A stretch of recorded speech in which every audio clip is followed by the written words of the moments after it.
This is Mississippi Educational Television.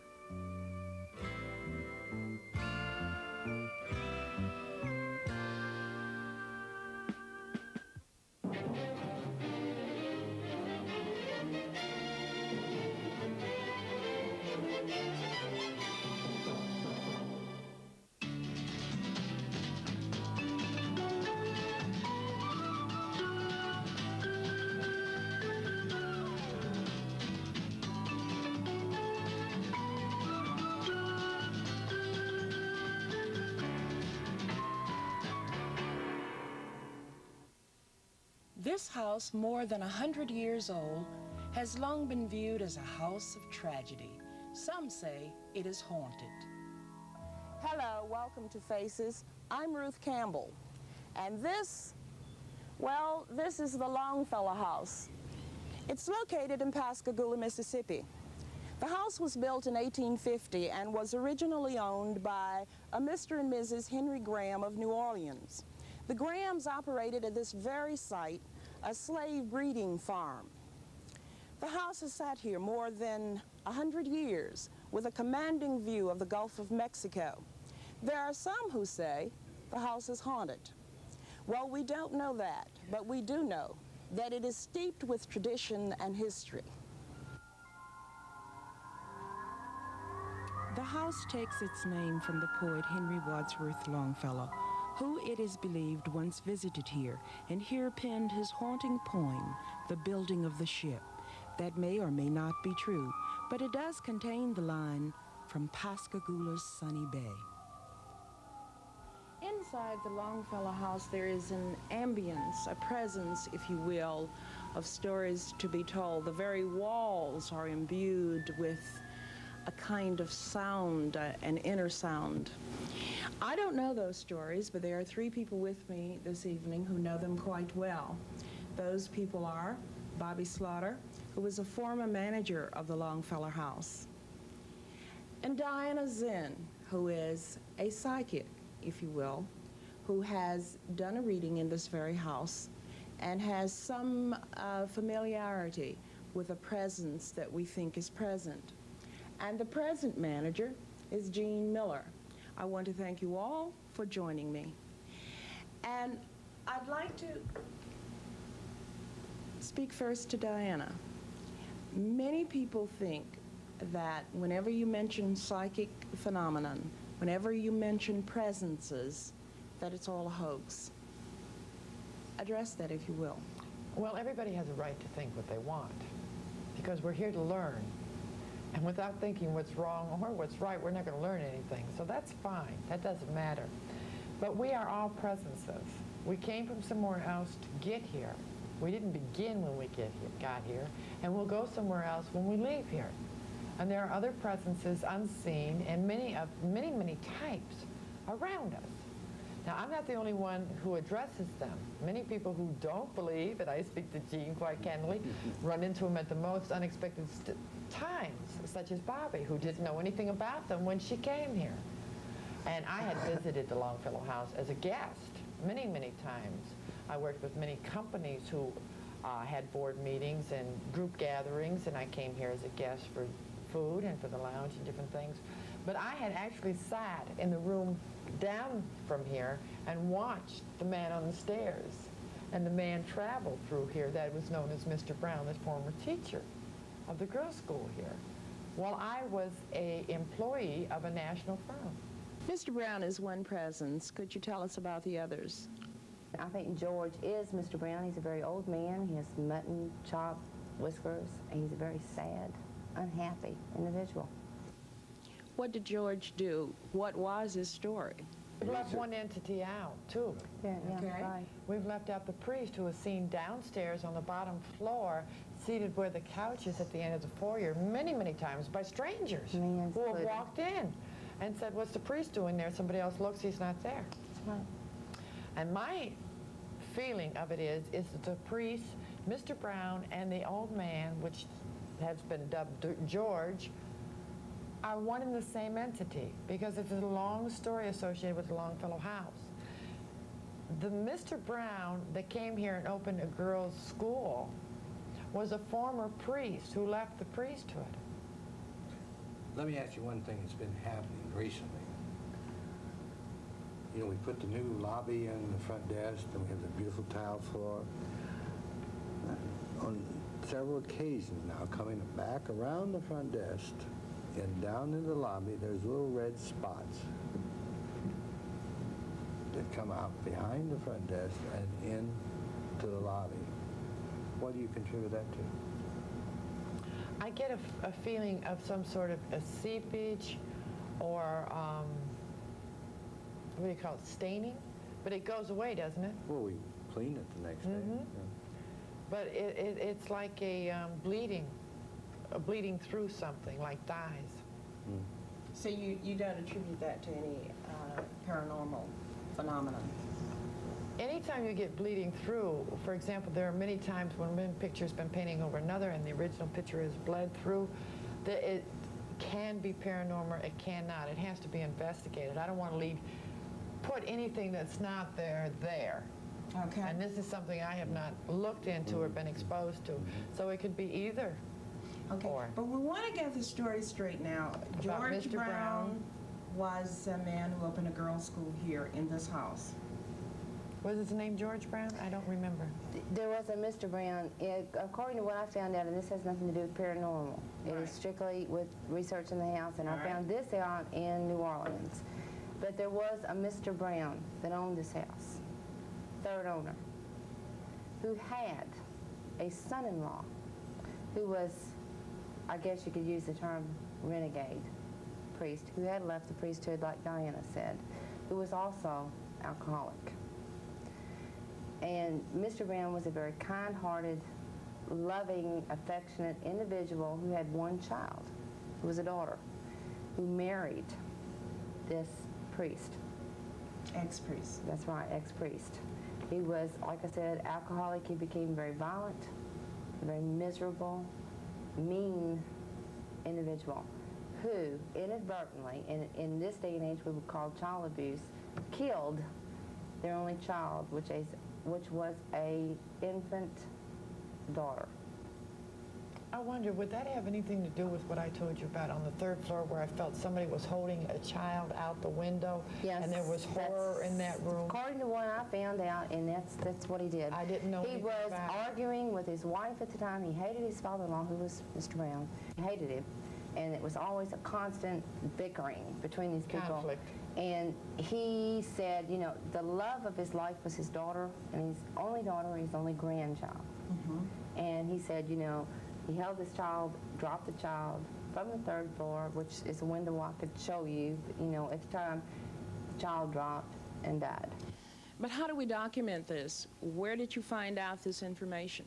This I found in the library. I did like 8, 9, 10 weeks history on this house, and this was part of the stuff that I had found out, from owners. Like it said 1850. From what I understand, the home was built in 1850, was completed in 1854. The home was built, they say, Pascagoula carpenters, which is true, but it was strictly built by slave labor. And there was two ship captains beyond this Mr. Brown.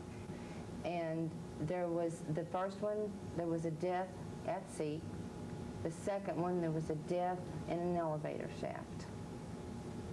The house was, at one time, it had been a hospital, a Confederate hospital. At the same time it was Confederate hospital, it was also a headquarters for Beauregard.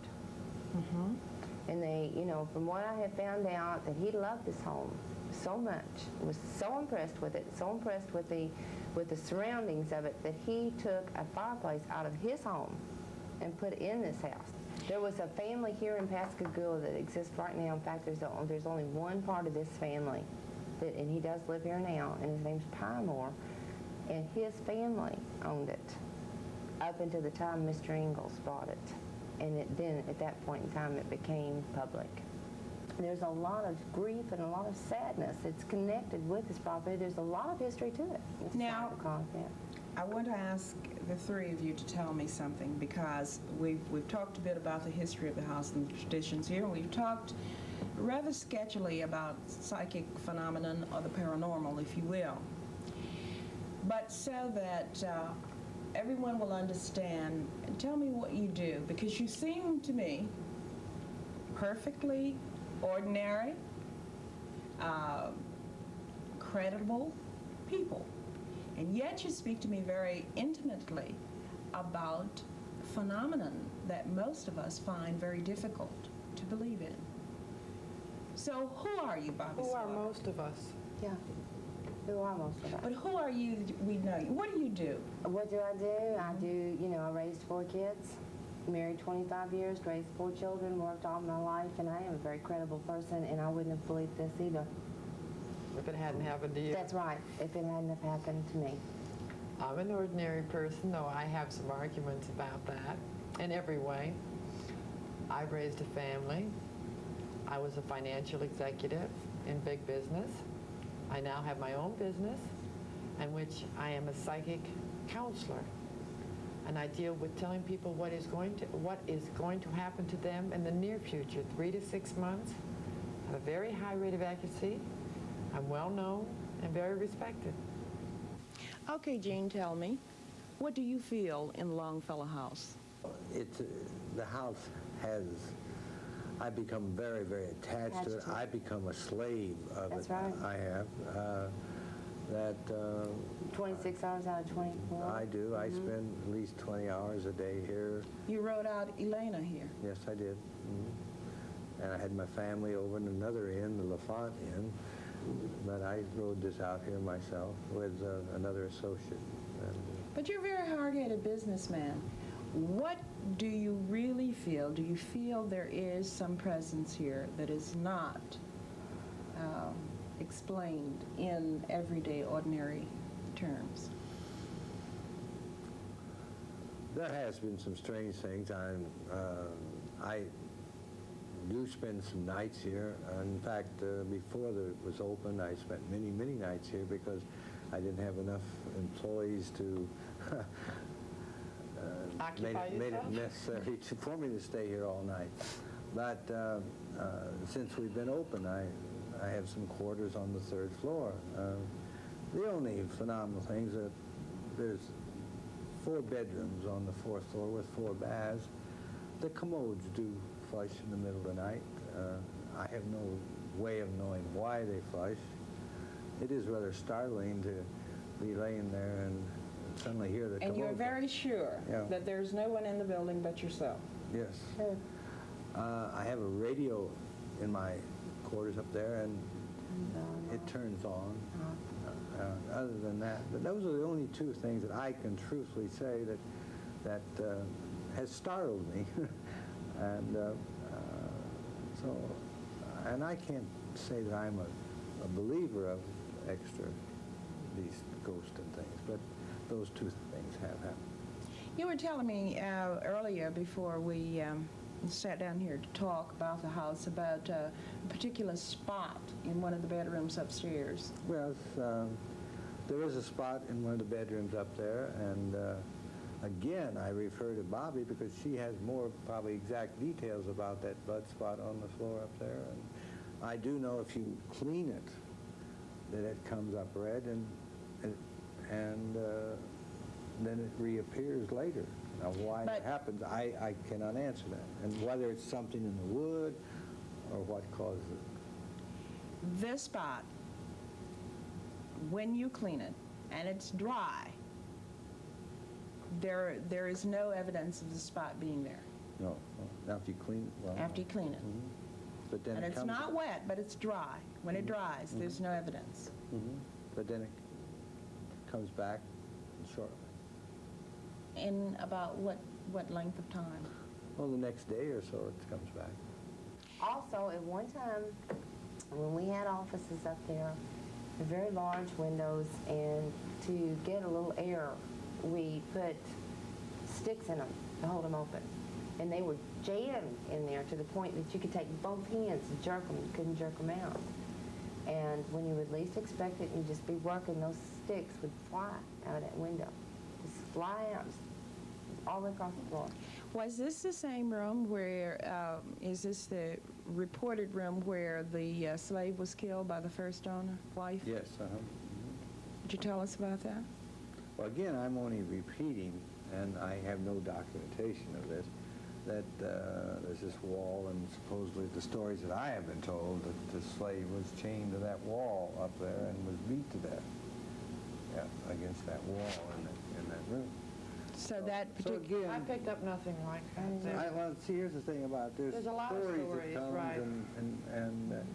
and They happen below.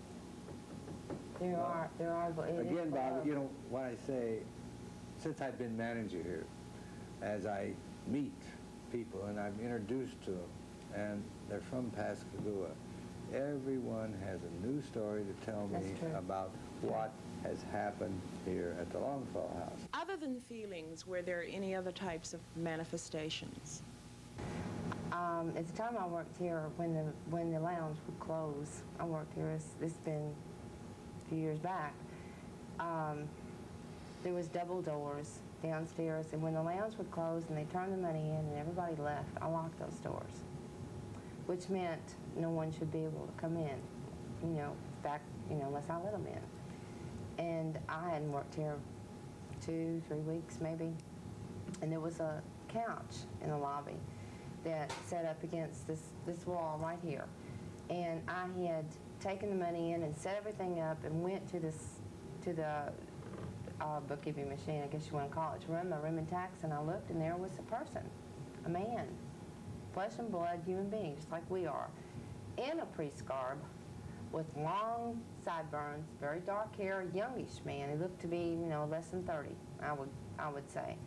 And it astounded me, because I thought, how could he come in here? And I was going to say, can I help you? But before I could get it out, it just wasn't there. And you saw the same apparition or figure again? No, never again. The next time I saw anything at all was on the landing, on the first floor, and I was working, running the calculator, doing my little job, and I just was overwhelmed with this feeling. And when I looked up, he just sort of formed in front of me. And this was like just forming in the air. It wasn't like a flesh and blood person like the first time I told you this, and it wasn't even exactly what you'd call an apparition. It was just like he formed in front of me. It was a very old gentleman, very kind looking. He just stared straight ahead, and your whole feeling was of grief or depression. Can I ask you something? Sure. You were alone both times. Yes, ma'am. And you had done a lot of research on this house. Not at that time. I was brand new. Is it possible that what you saw, you imagined? I've thought of that, yeah, until we contacted Diana. I never knew for sure, because I didn't, number one, I don't scare easy, and I thought I've never worked nights before in my life. I wasn't sure, and prior to this, I'd heard a lot of things that I couldn't understand, and I really kind of walked through the home trying to find out what it was, and I wouldn't tell anyone except my husband. And he was going to work and saying, my wife is saying this, that, and the other, and I've been married to this lady for over 20 years, and she's never told me stories like this, I don't know. I'm a little too young to go through the change of life. Don't know exactly what this is. And I wasn't sure either. I really wasn't, except that it's very real to me. It's very real to me. There was a lady at the time that was food and beverage manager here, and we got into discussion, which was the first time I would admit to anything. So that's when we decided to call Diana, because enough was enough, and we wanted to know what was here. So we did. We looked her up, and we talked to her, and she said immediately, yes, I've been to the Longfellow house, and yes, you have a presence there. Yes, you're right. And yes, she would do the reading for us. And at the time she hung up the phone, Sandy had a... Sandy was? Our food and beverage manager. Okay. And she had a lady and her daughter that were having a wedding. And on the second floor, and Sandy took them up there to show them around, and the bride was going to dress on the third floor. And Sandy took them to the third floor, which had no obstruction whatsoever, to show the bride where she could dress. And as she went down the hall, her feet came, it's just like someone take a wire and put them under your ankles, over your ankles, and her feet came up behind her. She hit on her knees and was just jammed against the wall. Hurt her hip, skinned her knees. I mean, she was hurt, you know, pretty good. And the two people that were with her were absolutely astounded. There was just no reason for this to happen to her. And at the same time, almost simultaneous, I was in the ladies' room and come through the powder room. The door had opened up, and one of our waitresses had walked in, and we were just, you know, 10 feet from each other, and the slap, you know, was just smacked in the face. And I, you know, as the door opened, as the door opened, and she just had opened the door and had the door still in her hand, and she said, "My God, Bobby, I didn't do it." You know, and I heard the sound. She heard the sound. Yes, ma'am. And it turned my head. You know, just turned me sideways. And I carried the handprint on the side of my face for over an hour. And I come out. You know, my first instinct was anger, like you would feel if somebody just walked up, and smacked you in the face. And that was the first instinct I had. And I looked at her, knew she couldn't have done it. We didn't know, you know. And I walked out the door, and as I did, Sandy was coming down the steps. The lady was helping her down. And we found out what happened to her, so we immediately went back and called Diana to tell her. This was approximately 15 minutes after we had talked to her. Diana, how do you know you're a psychic? All my life, I've known things before people said them. My mother was psychic. People would come to my mother and ask her questions, and I would know the answer as they asked. And I'd say, "Mother, why don't they know?" And I knew when somebody was lying or what was happening. This woman would be waiting for a letter, and I didn't know why I knew. And my mother explained to me why, that I would know, that some people had the gift, that they knew things ahead of time, but that everybody could. All they had to do was want to look, to want to seek the answer. You came to this house because you were called. The first message I was ever given was not to seek anyone out, only to go to those who seek me out. Who gave you this message? A guide of mine. We all have guides. Some people call them guardian angels, other people call them saints or relatives or whatever. But we all have the legion of the Father's helpers helping us. I don't think anybody really that's a Christian disputes that. And I had been through some very traumatic things as a child. I'd been in orphanages, and I had been tied to bedposts to stand up all night and locked in closets and stuff. And to save my sanity, I communicated with my guides, and they had communicated with me. And so that's how I knew that I had them and that I could listen to them. And you came... And tragedy always brings us closer to touching those people, because that's when we need the help the most, and we'll seek it. It's not the good times we go looking for it, it's the bad times. And that's how I found it early. I feel a lot more peace in this house now than I used to, but there's still presence here. I feel it coming more from upstairs than downstairs still. The first floor had nothing, and it's only the third floor where the living private quarters are that there's still a real presence.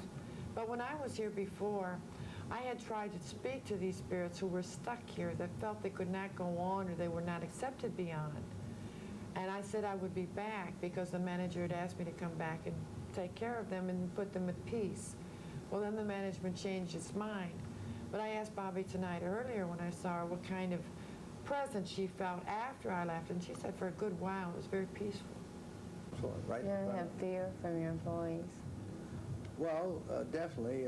We have employees that work here that will not go beyond the first floor at night.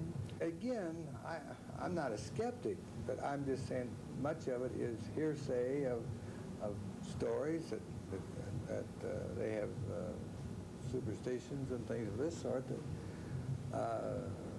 of fears of the unknown, and they will not go above the second floor.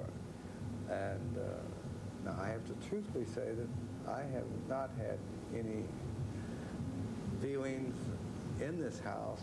Can I ask a question? Yes. Of one I've noticed when I was here, and that was as a guest and as a psychic.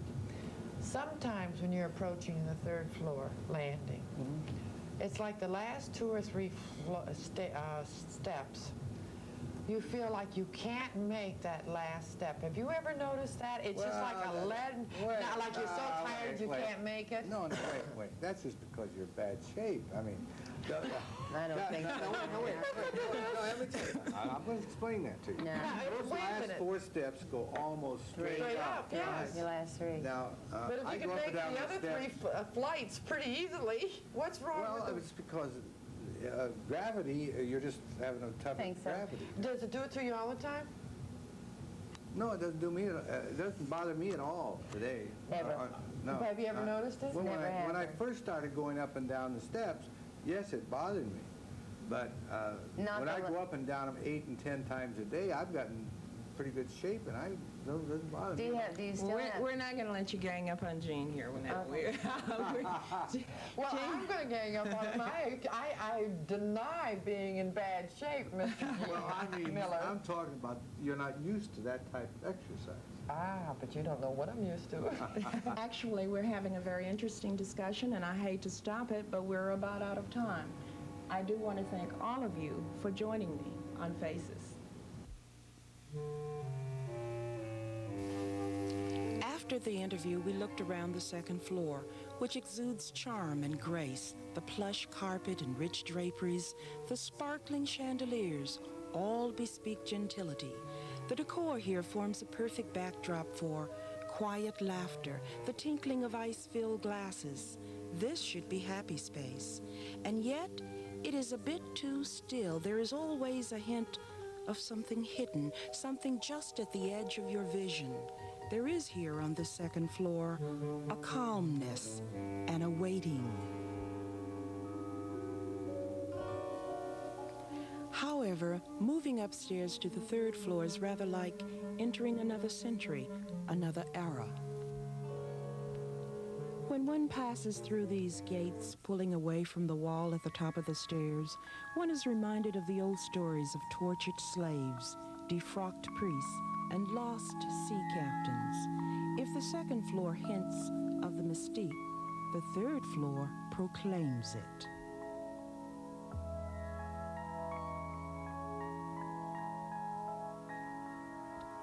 This door opens into a room chilled by the death of a small child held dangling, they say, from that window over there. Was it murder, an accident, or did it happen at all? Imagine.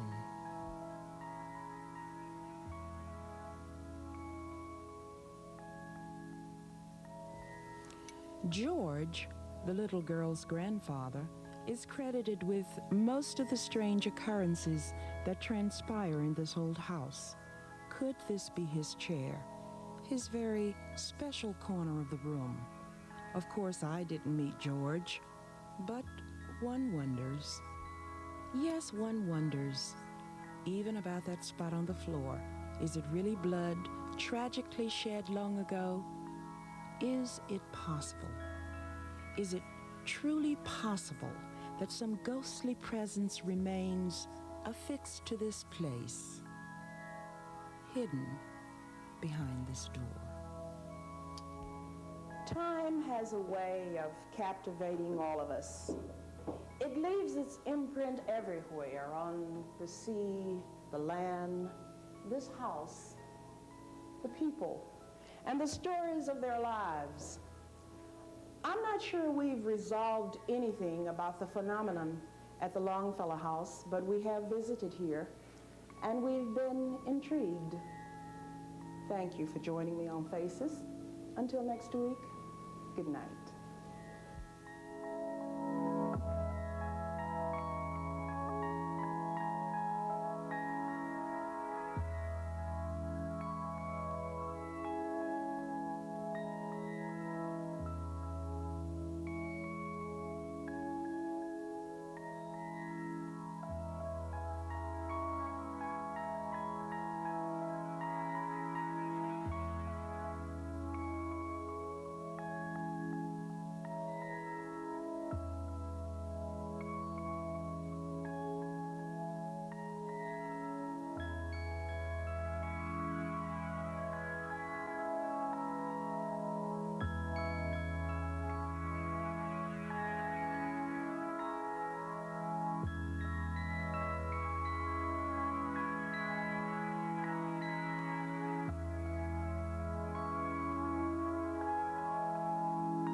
This week on the Golden Years of Television, join Ralph Edwards as he surprises Max Sennett on This Is Your Life. Then enjoy a segment from Arthur Godfrey's Talent Scouts featuring the Bluegrass Champs.